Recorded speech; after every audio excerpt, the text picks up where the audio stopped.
Hello मेरे प्यारे बच्चों। आओ आज हम मिलकर सीखते हैं कि जो भिन्न है उसका हम घटाना किस तरीके से कर सकते हैं। तो देखो यहाँ पर दिए हुए हैं हमारे पास 4 दिए हुए हैं, तो इन्हें हम हल करेंगे। और देखो इनमें हर बराबर करना होता है, किस तरीके से हर बराबर करेंगे वो आज हम सीखेंगे कि भिन्न को हम किस तरीके से घटा सकते हैं। देखो भिन्न भिन्न को हम किस तरीके से जोड़ सकते हैं उस पर तो मैंने एक वीडियो बना रखा है, यदि आप चाहो तो उसे जाकर देख सकते हो। तो अब हम इसमें सीखते हैं कि भिन्न का घटाना हम किस तरीके से कर सकते हैं। तो देखो हमारे पास पहला भिन्न दिया हुआ है, तो पहला भिन्न हमारे पास देखो क्या है। तो पहला भिन्न है 7/6 माइनस 1/6। ये हमारे पास पहला भिन्न है। तो देखो ऊपर वाले को हम अंश कहते हैं, नीचे वाले को हम हर कहते हैं। तो देखो हर हमें बराबर करना होता है कि जैसे यहाँ पर 6 और यहाँ पर भी 6 होना चाहिए, लेकिन यहाँ पर तो पहले से ही 6 दिया हुआ है। तो देखो यहाँ पर जो हर है वो हमारा बराबर है, तो हर बराबर है तो उसे एक बार में हम हर में लिख लेते हैं। देखो किस तरीके से, जैसे बराबर बटे में। अब हर बराबर तो एक बार में हर हम लिख लेंगे। अब यहाँ पर 7 है तो ऊपर 7 लिख लेंगे, यहाँ पर 1 है तो 1 लिख लेंगे। अब बीच में जाएगा जिसका चिन्ह है वो बीच में चिन्ह लगा लेंगे। अब देखो हमने चिन्ह लगा लिया। अब घटाएंगे तो देखो यहाँ पर 7 से 1 जाएगा तो कितना बचेगा, 6 बचेगा। और बटे में कितना है, 6 है। तो देखो इसे काटते कैसे हैं, तो देखो 6 से 6 को भाग देंगे। जैसे 6 से यहाँ पर हम 6 को भाग दें तो देखो 6 एकम 6, 6 एकम 6 और पूरा पूरा कट जाएगा। तो कितना बचा हमारे पास, 1। तो 1 जो है वो हमारा आंसर हो जाएगा। हम इस तरीके से इन क्वेश्चनों को हल करते हैं। अब इसी तरीके का देखो अगला क्वेश्चन हमारे पास दूसरा क्वेश्चन दिया हुआ है 9/3 माइनस 2। देखो इसमें हम कैसे करें, तो इसमें देखो या तो आप हर बराबर करो, लेकिन इसमें हर बराबर करने की ज़रूरत नहीं है। देखो पहले मैं इसे हर बराबर करके बताता हूँ और फिर इसमें ज़रूरत क्यों नहीं हर बराबर करने की वो बताता हूँ।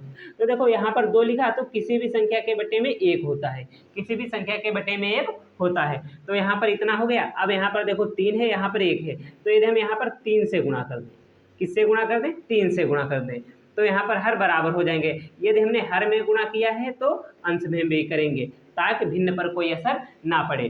देखो भिन्न पर असर क्यों ना पड़े, तो यदि ये आपको सीखना है तो इससे पहले वाली वीडियो आप जाकर देख सकते हैं भिन्न का जोड़। तो देखो यहाँ पर हो जाएगा हमारे पास 9, 3 और 3 बटे में। देखो 3 3 लिखा हुआ तो एक बार में लिख सकते हैं, तो बटे में 3 एक बार में। 9 लिखा ऊपर 9 लिखेंगे हम, माइनस लगा माइनस, 3 दूनी 6 हो जाएगा। अब इसे घटाएंगे तो देखो किस तरीके से घटाएंगे। तो 9 से 6 गया, कितना बचा, 3, और बटे में कितना है, 3। तो देखो 3 एकम 3, 3 एकम 3, कितना आ जाएगा, 1 हमारे पास आ जाएगा।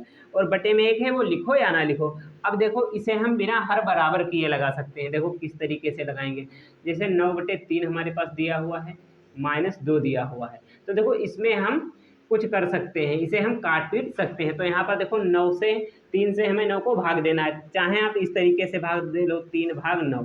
तो 3 त्याई कितना हो जाता है, 9। तो हमारा कितना आ जाएगा, 3। या इस तरीके से देखो 3 एकम 3, 3 त्याई 9, तो कितना बचा, 3, और बटे में 1 है, लिखो या ना लिखो, और माइनस 2 दिया हुआ है। तो देखो 3 से 2 जाएगा, कितना बचेगा, 1। यही हमारा आंसर हो जाएगा। आप यहाँ पर हर बराबर करो या ना करो, आप हर बराबर करके भी लगा सकते हो।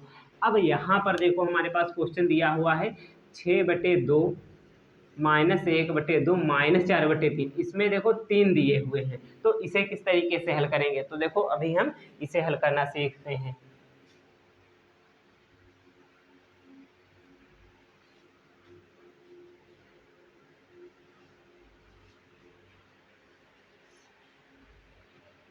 तो देखो हमारे पास तीसरा क्वेश्चन है, तीसरा क्वेश्चन दिया हुआ है 6/2 माइनस 1/2 माइनस 4/3। ये देखो हमारे पास दिया हुआ है। तो इसे कैसे हल करेंगे, तो देखो पहले हम इन दोनों को हल करेंगे, उसके बाद इसे हल कर लेंगे। तो देखो इन दोनों को किस तरीके से हल करेंगे, तो देखो बराबर, हर बराबर है, एक बार में हम लिख लेंगे, एक बार में 2 लिख लिया। अब यहाँ पर 6 लिखा, 6 लिखेंगे, यहाँ पर 1 लिखा, 1 लिखेंगे, बीच में माइनस तो माइनस लगा देंगे, बाकी वैसा का वैसा इसे उतार लेंगे, माइनस 4/3 यहाँ पर उतार लेंगे। अब देखो यहाँ पर क्या हो जाएगा, 6 से जब 1 जाएगा तो कितना बचेगा, 6 से 1 जाएगा तो कितना बचेगा, 5। तो 5/2 हो जाएगा हमारे पास, माइनस 4/3 हो गया।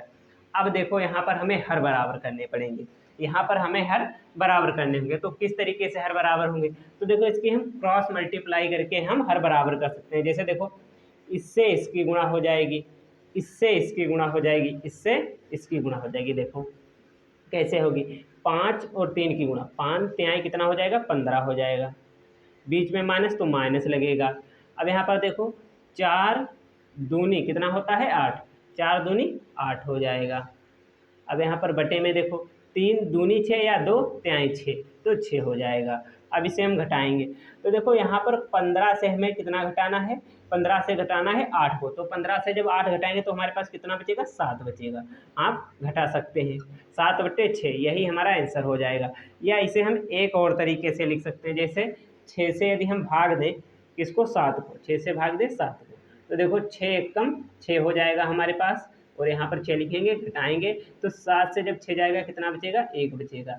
तो हम इसे लिख सकते हैं, इसे लिखेंगे 1 सही 1 सही 1/6, 1 सही 1/6। तो 1 सही 1/6 यही हमारा आंसर हो जाएगा। तो इस तरीके से हम क्वेश्चनों को लगा सकते हैं। अब इस वाले क्वेश्चन को आप लोग ट्राई करना, इसे लगा के देखना कि आप लोग इसे लगा सकते हो या नहीं लगा सकते हो। यदि ये वीडियो अच्छा लगा हो तो लाइक करें और चैनल को सब्सक्राइब करें, ज़्यादा से ज़्यादा शेयर करें। Thank you.